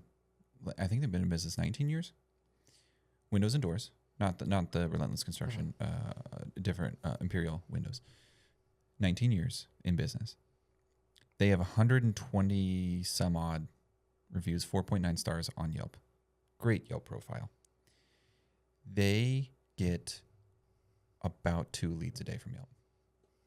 They spend zero on Google, nothing on Google, and they're $4.5 million, $5 million business. Insane, all from Yelp. And so I know that it gets leads, and there's a part of me that thinks that like it has a good stranglehold on the older population, on like the boomer population, because they care more about like that, Right. you know. I haven't, even though they've told me and through my trainings, I know that they said the larger market share is actually millennials on Yelp, but I'm like, I don't use Yelp. Nobody I know uses Yelp. Used to, maybe in 2010, Yeah. 11, 12, around then. That was a while ago. I'll see some, like I'll go and I'll type in a service and I'll see Yelp as the first result that comes through, but I don't typically click that. Like Right. I typically will click onto the website. I'm almost always like onto the website. The website, Google Business Profile. Exactly. The Google Business Profile and website. That's all I ever look at. Right. And so when they told me that, I was like, no, we have some, I think they said they have some like 300 million people a month that use Yelp. And it's like some 80 million are millennials, or 80, 90 million are millennials or something. And I was like, I don't know, man. Yeah. I look at it like the BBB kind of these days. It's Yeah. just like, hey, there are some people who will go there, they'll land there, they rank well. Like, just make your profile attractive enough. Understand, like, is the juice worth the squeeze? Yes. Potentially it can be, but maybe not. I don't know. It really depends. And if you have like a monster profile, like your one client does, like you have a really good advantage. But if you are getting started up, or, you know, maybe you're getting reviews suppressed and you have that imbalance, it's, I don't know. I'd really like to invest more in Yelp and Yelp ads, but I just can't. You know, actually, you just said something now that put it in a clear picture for me. I think if you have a good standing profile on Yelp, you do have a much larger advantage over a newcomer than compared to Google, the same two companies on Google. You have a much fairer advantage on Google because it is really, truly, when it comes to sponsored results, it's really, truly your bid. It's your auction. You know, it's like Google does play, you know, now in that sponsor box, there is a little bit of you're the absolute top of page rate versus the top of page rate, right? Mm-hmm. So the difference between those two. And if you've been around longer, you've spent more, you have more trust signals. Right. Google will put you at the absolute top position above the other ones, but you have the same chance to be in that top 4 sponsor box on Google with just ad spend. Doesn't matter if you're brand new or not. Now, immediately after that, in organic ranking or in the map pack, completely different story. That's all trust signals. It's 100% trust signals. Yelp, I think, is a mixture of both, and so it really rewards those people that spend a lot of money, and it really, really crushes those newcomers. Because that's been my experience with it. Similar to like Google Local Services. Yes. It's very similar. Which can be it can be it can be a very frustrating platform. Yeah. Or it can be a great platform when you're the one dominating those spaces and you get all the leads, all the phone calls. Yeah. That's what I hear a lot from home service companies is like, oh man, what do I have to do to get anything? Like, I've maxed out my budget. I'm putting in all these little manipulations that used to work, or maybe I think work. It's all a bunch of voodoo. I mean, there's some signals that are well documented on how to get your ad ranked on LSA. But it's kind of that similar thing where it's like, the transparency isn't there, so it's like there's a lot of frustration, and it doesn't seem fair. Almost like it should be like where you said the organic, like that's somewhat fair because you know everyone has a chance to spend money on SEO to get an agency to create you the proper website, or PPC. Like you can just outbid your competitors. So there's when it's that hybrid, it's very frustrating and difficult, and it seems like the people who gather those secrets hoard those secrets and they stay there, and it really doesn't help. It doesn't help customers. I don't think it doesn't help the consumer. And that's what, you know, when I was out at Google, I forget when it was, time flies. That was what my feedback for them was, is because there are people who purposely manipulate these things, who blatantly break Google policy. They're triple serving, quadruple serving. They're, out of 15 listings, 8 of them are the same company. Like, it's crazy. And it's just like, they're just stuffing the ballot box, So it's very, very frustrating. And Yelp is one of those, and LSA just reminded me is another one of those. Yeah, yes. You'll hear that from your clients, I'm sure. Yeah. Oh, yeah. People will ask me like, "Oh, should we run LSAs?" And I'm like, I think you're the only person I've ever talked to that's been successful with LSAs in some fashion. Most people I know, I'm like, Google tried to do this whole like cut the agency out by allowing you to run LSAs and make it like just 3 clicks to get your ad live, and your targeting is trash. They sell that same spot to 4 other companies, so you're immediately racing to the bottom. And then there's nobody to call to talk to like, how do I fix this or change this, or what are the metrics, or is this really being served, or anything like that. So they tried to like, undo the agency like situation, and they've just made it worse. Right. Even know how complex Google Ads can be. It's straightforward in a way that it's logical. It makes sense. It's transparent, right? Where LSA is the complete opposite. It's just this, like you said, they tried to simplify it and like Google Ads for Dummies sort of situation, but then made the whole product kind of a dummy, like in doing that. So I've used it before, and I haven't seen it return the results that and it's PPC category does. limited. A lot of people can't get in there, and they're like, when's my category going to open? And it's just very slow moving. And there's a lot of, just like there is in Google Business Profile, since those are related to those LSA profiles, there's a lot of fraud there too, and manipulation. And it's unfortunate too. And they put such a priority to those things, and having those top of page, those LSA ads. We could just hope it gets better. That's all. Like, just more information to the marketers, more transparency to companies, and more control, right? And there can be, I understand those trust factors, and it seems like in Google Ads they get that right. Like, they do put those trusts, because they want to make sure, hey, this isn't just a brand new ad account and we're just going to put this up top. We don't know who those people are. They seem to figure it out there, but for their other platform, they're struggling. And it makes sense too, because that's a bulk of Google's income. Right. The bulk of Google's income is PPC. Yeah. So that makes sense that it's a lot more scrutinized. It's a lot more fair. It's a lot more transparent. It's a lot, they even do the whole like, oh, it was a robot click, here's some money back, which is, I don't know, in my opinion, I think they do that just for optics. Cause like every month, like on a $4,000 budget, we'll get like 9 cents back from robot clicks. I'm like, there's more. I know there's more. But at least they make an effort. It's like, they can't police every click on the planet. Like, that's impossible. And we go to visit Google too. Like, you realize, like, you think you're the most important company, and your problem's the most important. And then you realize they're a global behemoth. They control the world's information. They have some serious problems where your like roofing company, your garage door company, they don't think about it. Unfortunately, we hope we get the attention, or your agency or whatever. But they're off dealing with some serious stuff around the world and with their platforms. So. They're a crazy company. I mean, there's more Nobel Prize winners that have worked at Google than any other company on planet Earth, both for profit in the market or government agencies outside of like the CIA. Google is number one in terms of that. And it's like, they're doing things with like quantum computing. They're doing things with like, they've just released a whole bunch of mosquitoes into California. They're doing like geoengineering crap. Like, they don't care. Like, I had a customer that was like, Google's out to get me because they keep changing my Google Business Profile, because like they used to be Suite 16 and now it's Unit 16, and they're like they're out to get me and they're changing. I'm like, I promise you, Google does not know who you are. Right, that is this algorithm. They do not care. Yeah, they do not care. If they really cared, they would just pull your listing and your website from their search engine altogether, and you would cease to exist as a business in any relevant matter.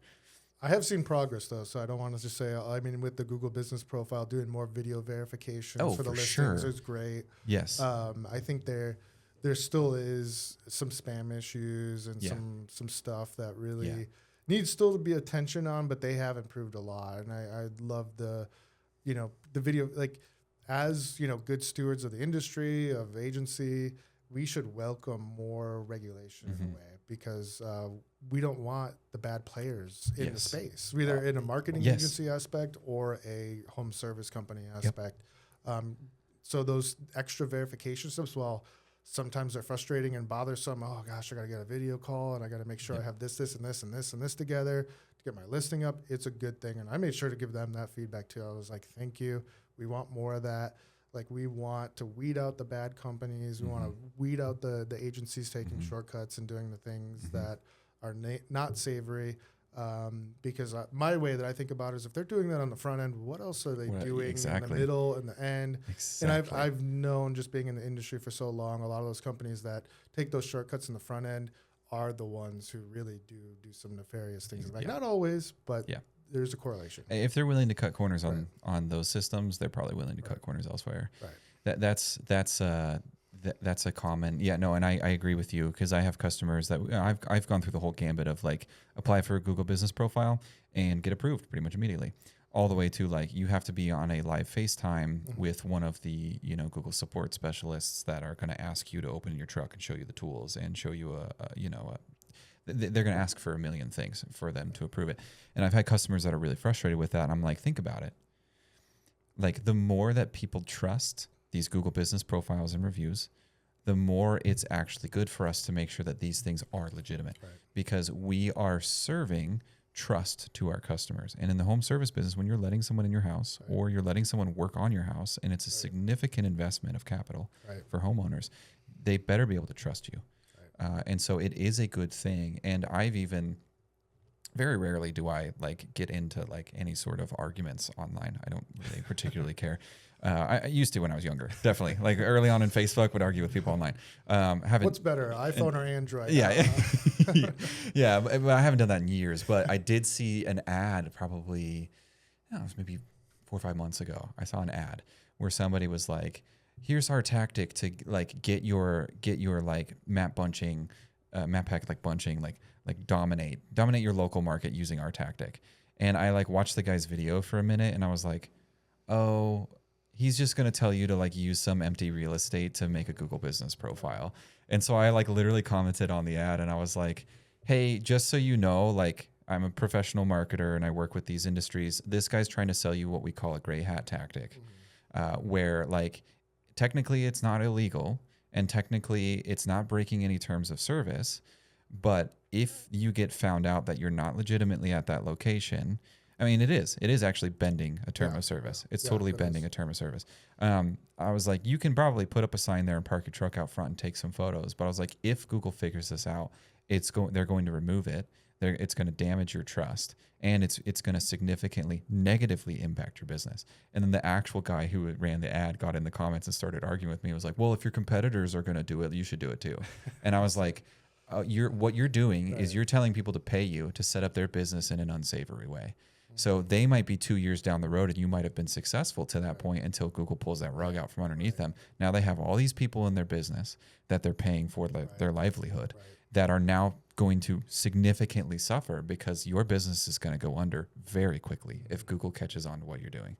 Yeah. And so, like you said, it's better for Google. It's better for the searcher. If it's a fair marketplace, there's the unsavory people are not there. It's good for everyone. So it's good for our agencies, businesses, Google, searchers, their customers.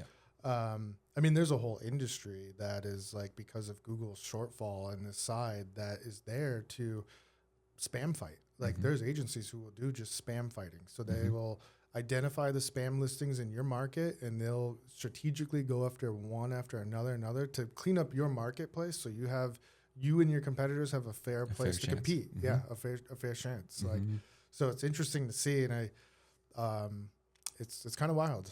Dude, there's some poor actors in that industry too. I was working with, who was I working with? Oh, this was East Valley Roofing and Repair.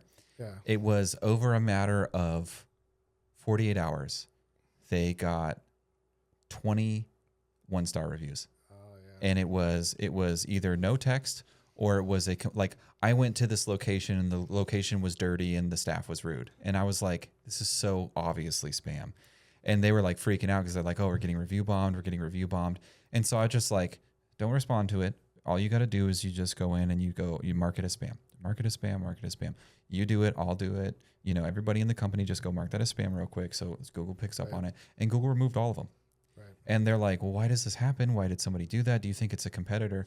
And it was all overseas. It was all overseas people. So, hey, we'll clean up your 1-star reviews. And I was like, wait for an email in Right. the next 1 to Right. 2 weeks. Yeah. And about 10 days later, they got an email.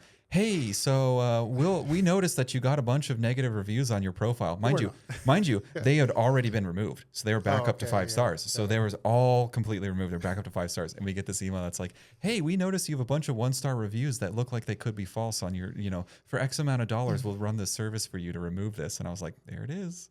Yeah. I've seen it all. There And it is. there's even more sophisticated plays where they will purposely give you very fake, spammy, positive reviews to try to flag your account. A competitor, for example, to flag your account is, oh, look, they're getting fake reviews. Take them They're down. paying for fake reviews. It's like it's really crazy, Yes. but I think Google has a better eye on that now, and the reporting has gotten way better. If we do see a fraudulent review and we actually do report it from a Google account that has some authority, they get taken down. Like I didn't see that 4 or 5 years ago, 6 years ago. I was like, it was very like pulling teeth to get those away. But Yes. so they've made some major improvements with that, which I'm very thankful for. Yes. So when you get those competitors where they're clearly, oh, I know that guy, he's from across town and he hates that we won this job and we got it, he didn't, and he leaves it, and you could just click into his profile and you see exactly who he is, and or sometimes customers want to manipulate you too.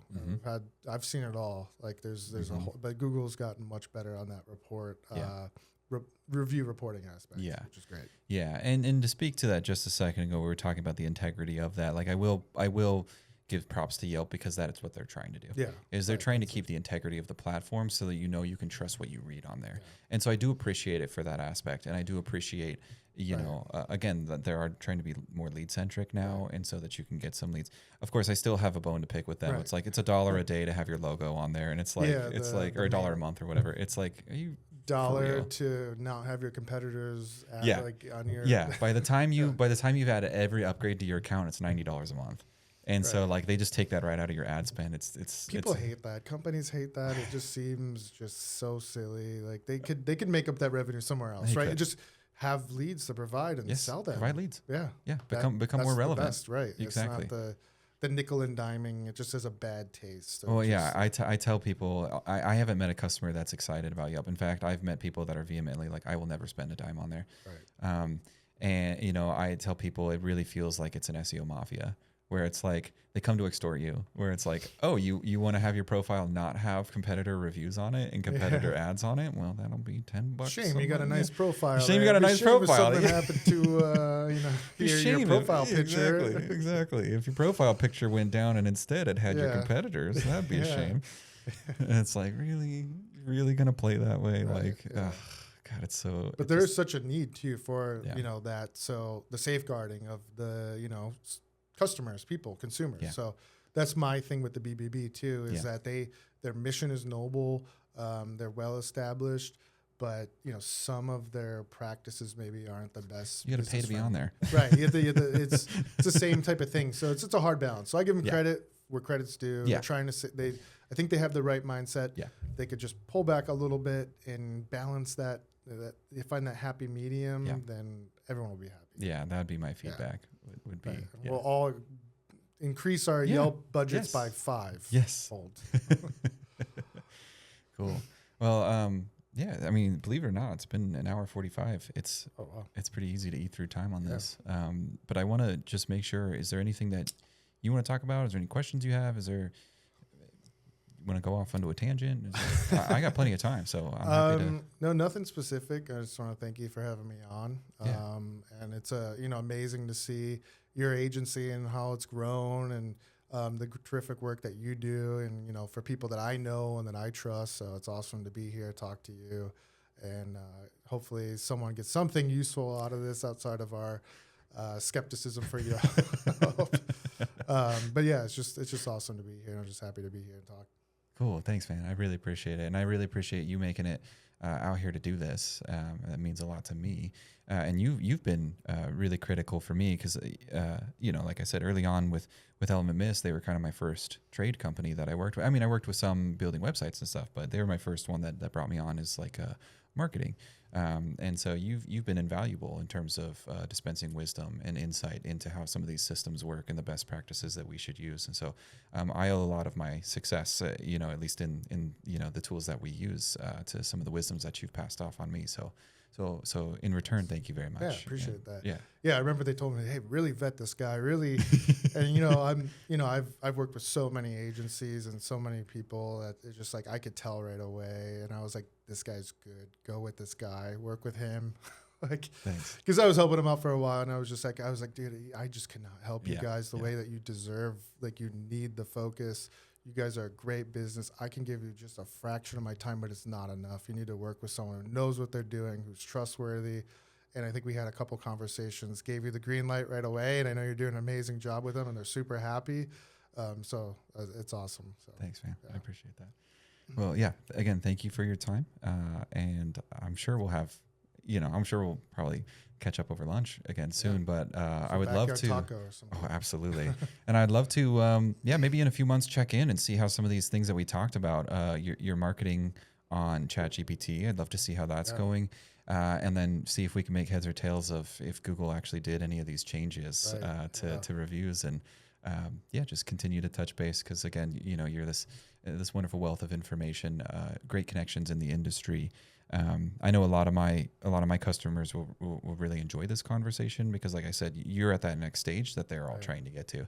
So they're a great connection. And I'm sure you'd be happy to answer their questions if they reach out to you. Absolutely. Okay, cool. So that's the best thing about I'll just say the umbrella of home services is like the networking, right? The relationship building and being able to learn from anyone at any size. Like, I've been anywhere from a company sub 5 million to where I'm now at 50 million to 100 million. And there is things that, especially when we're at 100 million, we're in a big organization, we would talk to all the small guys and they would be a lot more nimble. Just the agility that they had and the things were like, wow, we're really impressed. We're going to take that. They're doing something right. And they learn from us too. So it's not necessarily, sometimes you have the wisdom of the different growth stages, which is really, really helpful, because you kind of have to be there sometimes to know what it's like. But learning from everyone is my biggest philosophy, talking to everyone and talking to people bigger than you, smaller than you, the same size, the peers. That's where I really grow. And, organizations grow is when those conversations happen. Awesome. That's a great philosophy, to continue to be a student of the practice. Student. That's like a 2 minute a 2 minute long way to say student. A little more concise. Yeah. No, that's fantastic. Last question I have for you here. It's a bit of a self plug, but do you have anybody in mind that you'd like to give a shout out to that might be interested in having a conversation on Build Arizona, that you think is a good company that has made an impact in the communities here? Might have to get back to you on that. I have a Sure. few people in mind, but my network's very scattered around the country. So Sure. I'm trying to get, I don't know how virtual you get. It's nice to be the in-person. Yes. So I have to think about that, who I have in market there. Because Well, I'm sure I do. I have some people in mind. Okay. If you can think of anybody in Arizona, Yeah. I'd love to contact them and see if they'd like to be on and just continue this good thing. I really enjoy, again, like I said, right when we started or earlier on is we started this because it came as a natural extension of like, oh, well, let's figure out a nice way to make a lot of content, get people onto, some channels that they're not traditionally on, like YouTube, and do it in a format that's, we can create a lot out of just a little. And like I mentioned with Element Mist, it got them, some work already, which is fantastic, because they're so deserving, and they're so knowledgeable at their craft. If there's anybody in the future, I'd love to, even if it's just meet for lunch. Yeah, for sure. Cool. Yeah. But thank you again so much for your time. I really appreciate it. And,